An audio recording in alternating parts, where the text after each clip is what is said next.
Praise the lord. ఈరోజు కీర్తనల గ్రంథం 24వ అధ్యాయాన్ని చదువుకుందాం.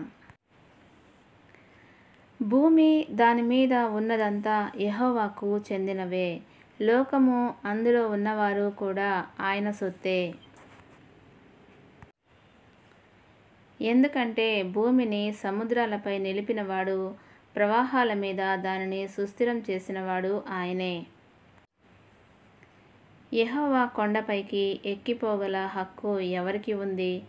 ఆయన పవిత్ర స్థానంలో ఎవరు నిలిచి ఉండగలరు? నిరపరాధమైన చేతులు, శుద్ధ హృదయము కలిగి వ్యర్థమైన వాటిని ఆశించకుండా మోసకరంగా ఒట్టు పెట్టుకోని వారే అందుకు తగినవారు. యెహోవా మూలంగా వారికి ఆశీస్సులు లభిస్తాయి. తమ రక్షకుడైన దేవుడు వారిని నిర్దోషులు అంటాడు. దేవుణ్ణి సమీపించగలవారు వీరే. యాకోబు యొక్క దేవా, నిన్ను వెదికేది ఇలాంటి వారే. ద్వారాలారా బార్లాగా తెరుచుకోండి, పురాతనమైన తలుపులారా పైకెత్తుకోండి. అప్పుడు ఘనుడైన రాజు లోపలికి వస్తాడు. ఘనుడైన ఈ రాజు ఎవరు?